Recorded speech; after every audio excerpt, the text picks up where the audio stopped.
the pain continued, and it was very intense and very sharp.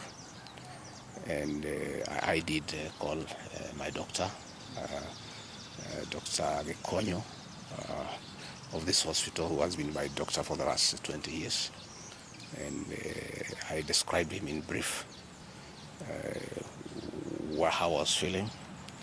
He asked me about the intensity of the pain, and I told him it was very, very, very intense. And as we were speaking, I started having shortness of breath, and Dr. Gachagua instructed me to drop everything I was doing and get here to Karen as quickly as possible. He told me what I had described is not a good thing, and I should come here. And I went down through the lift to my car, and they instructed my people to very speedily bring me here. And by the time I was getting here, I was under a lot of pain and shortness of breath. And I found Dr. Gachagua and his team of paramedics were waiting for me, and quickly examined me. And he quickly made a decision that I must be admitted immediately for observation and possible treatment. And in fact, after I stabilized, he did tell me that had I been late for another 20 minutes, we would be talking a different story today. He did want to thank Dr. Gachagua and his team of doctors and paramedics and the nurses. They have really taken very good care of me. And he would have wanted me to stay a bit longer for further observation. But I've requested that he allows me to go home. And he thinks I'm quite stable to go home where he can look after me from home. In any case, my home is not far away from here. And if there is any problem, I should be able to get back here. But as we speak, I'm okay. A little bit weak, but I feel better. The pain, the intense pain has gone away. What is there is very little pain. It is manageable for a man. A man must be able to withstand some of these small things. But in his assessment, I'm out of danger. But when I came in, it was very, very, very severe. And I want to thank the people of Kenya for their prayers. And I'm sorry, many came to see me. I was not able to see them. The doctor could not allow them because I needed a lot of rest. And I was under very serious observation by a team of doctors and nurses. And therefore, I was not able to receive visitors. And I want to thank those who took their time to come and visit me. Millions of Kenyans who have been praying for me for my quick recovery. I really want to thank them and to say that I will remain forever indebted to them for their concern, for their love, and for wishing me quick recovery. Very unfortunate turn of events there during that particular time. Even as you were receiving treatment, a lot was going on. In terms of Senate proceedings, the outcome of that. There's also a very active, legal proceedings on the same, resuming on Tuesday. In the wake of all this, even as the doctor has recommended that, you have sufficient rest, at home.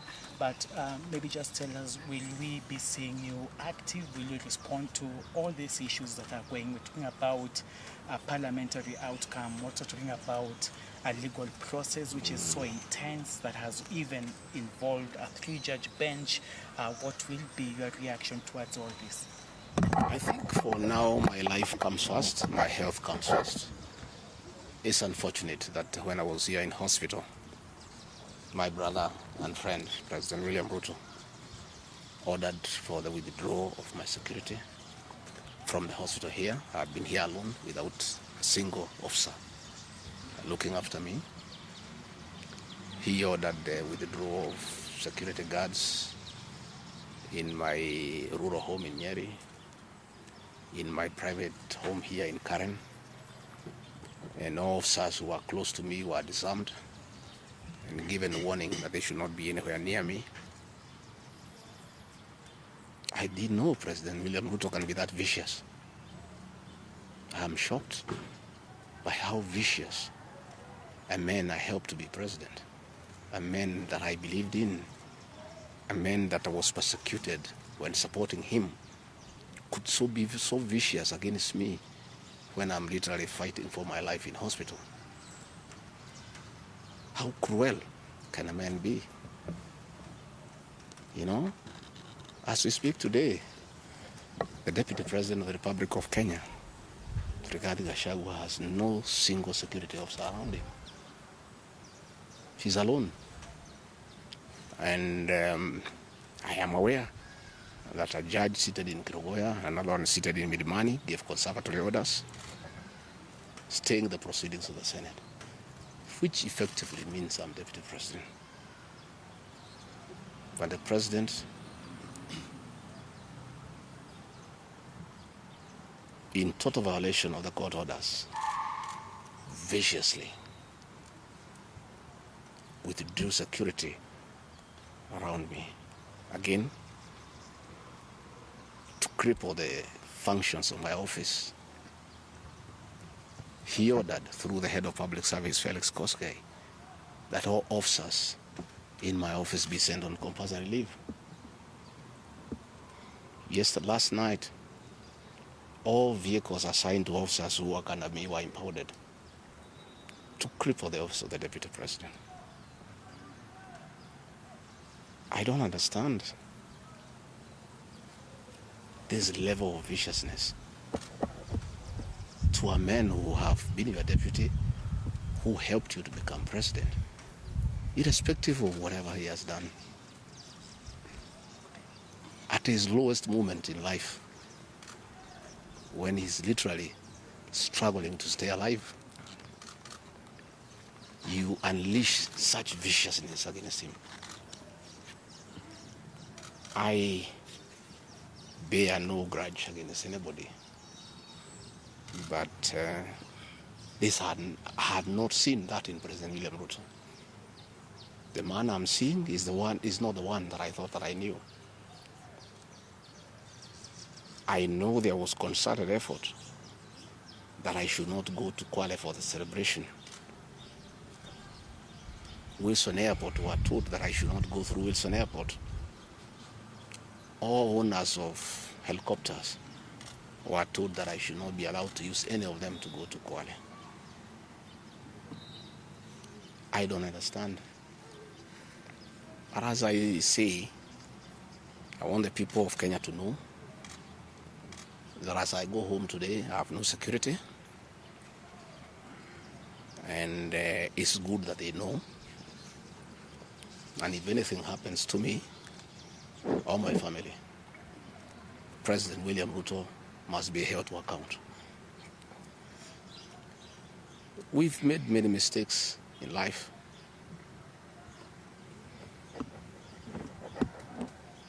And we keep on learning. I trusted President William Ruto.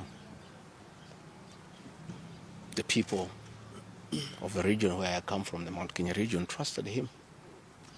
In fact, as we were preparing to go to office, nobody else trusted him.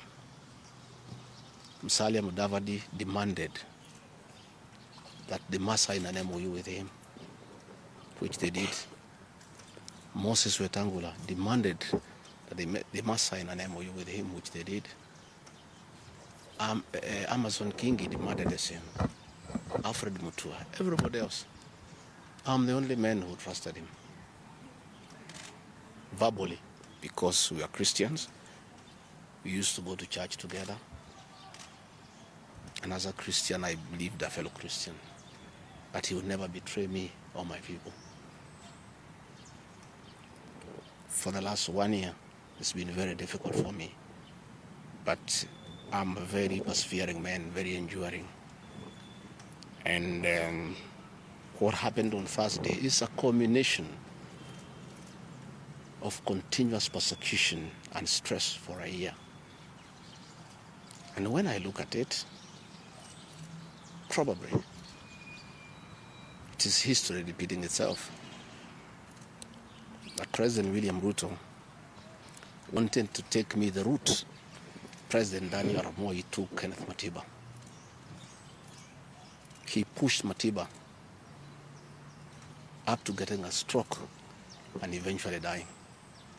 When I look to what the president is doing to me, especially now when I'm in hospital, crippling me, treating me like an animal, I think he wanted to take me the Matiba route. But God is gracious. It didn't happen that way.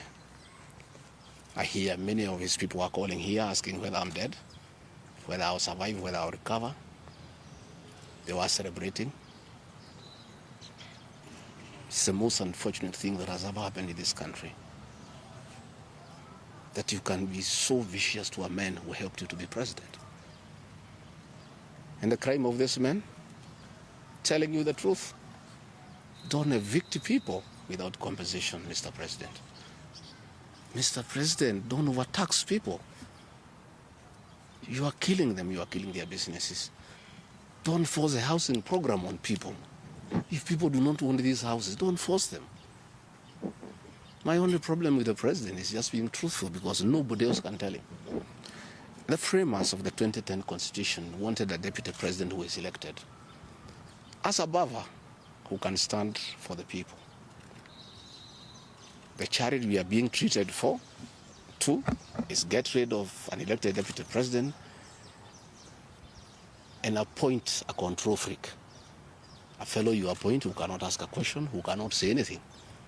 And I'm sure if they succeed, he'll be asked to sign an undated resignation letter so that in case he starts asking questions, he can just be told to resign.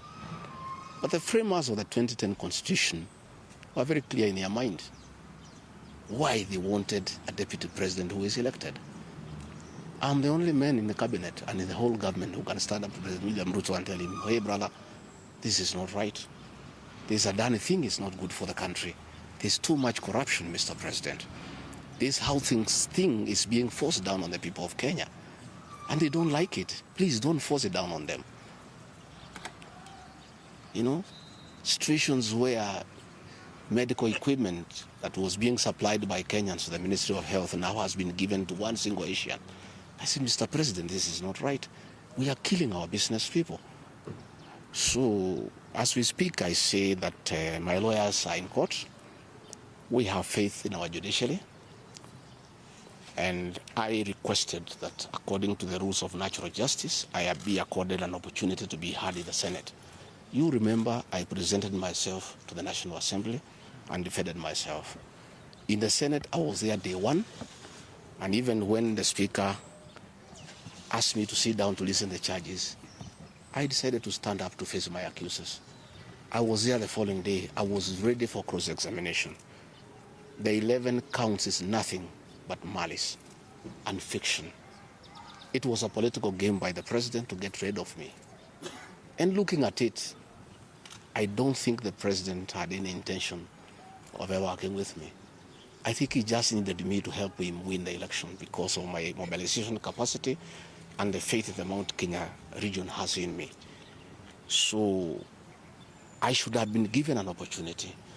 I have asked my lawyers and they have told me the motion was not time-bound. What is time-bound is a select committee that should work for 10 days and then report to plenary. That committee was never constituted. So this matter should have continued and waited for me. I was ready for cross-examination so that I answer those 11 counts one by one, and I'm sure had I been given that opportunity, I would have persuaded the senators otherwise. I was not given that opportunity. When you look at the speed at which Rigathi Gachagua is being held at office. It's like the story of Simon Makonde. You remember that story? Yeah. One who died, who was born on Monday and by Sunday was buried. Right. The kind of efficiency that has been exhibited in holding Rigathi Gachagua out of office, if this efficiency was being exhibited in the management of the affairs of this country, Kenyans would be very happy. What is the hurry? The framers of the Constitution gave the president 14 days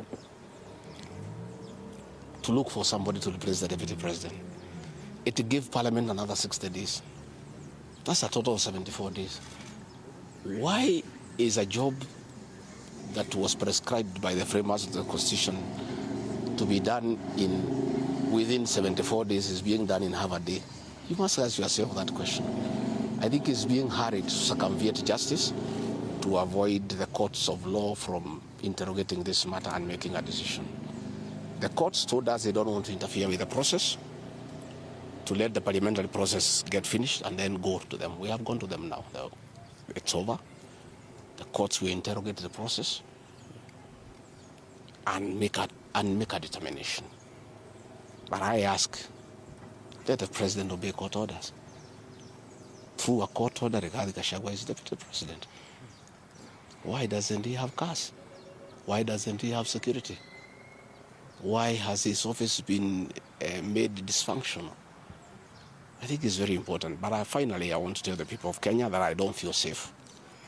And for the first time, let me say that on 30th of August in Kisumu, undercover security agents entered my room in Kisumu and bagged it. And one of them tried to poison my food. But we detected it, and we were able to escape the scheme. I was supposed to be killed through poisoning. On 3rd of September, in Nyeri, another team from the National Intelligence Service came to Nyeri and tried to poison food that was meant for me and Kikuyu Council of Elders. I did report this matter to the National Intelligence Service, and the officers who were assigned to my office, I asked them to leave because I felt I was not safe. After the 2 attempts to assassinate me through food poisoning failed, it is when this impeachment motion was hatched. When my security was withdrawn here, officers from the National Intelligence Service have been hovering in every room, in every compound here, to an extent that I had to call my wife and my children to come and stay in my room, just in case they get entry to my room or compromise the people who are treating me. So Rigathi Gachagua and his family feel very exposed because these people have tried to kill us before. They have now tried to get us out of office.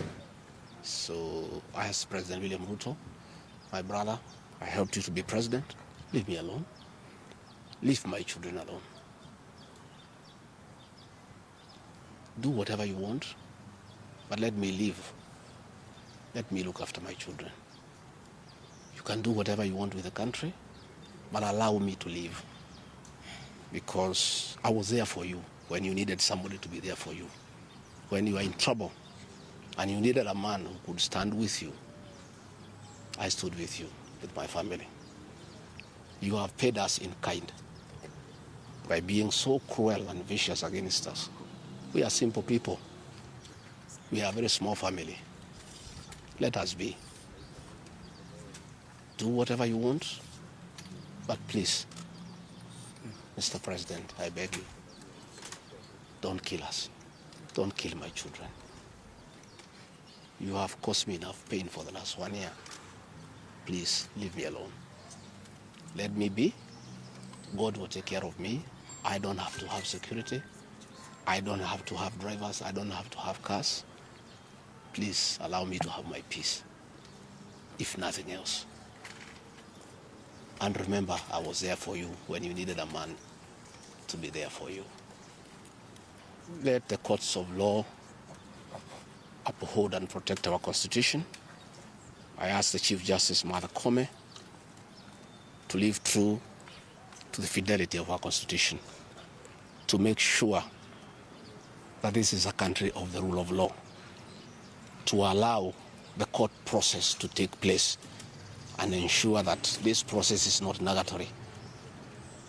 There are orders asking that Rigathi Gachagua remain in office until this matter is heard and determined. Let it be. Thank you very much. Just a quick one, please. I don't want to say.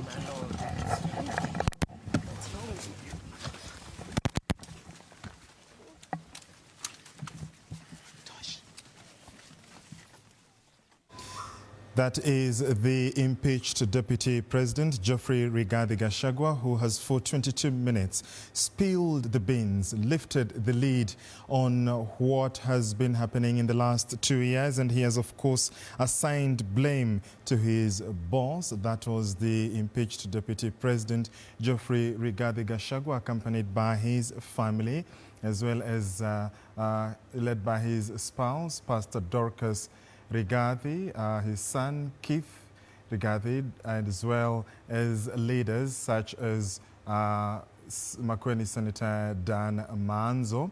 The Deputy President saying he has no security, and as you can see, his spouse, Pastor Dorcas Rigathi, opening the door for him, and he has alluded to several issues, saying that there has been an attempt on his life. He has also said that he is aware that of a judge is sitting in Kirigoya, and another one. Just to inform you, that is actually a Toyota RAV4, a sharp contrast from the fuel guzzlers that we are used to the Deputy President boarding and traveling in.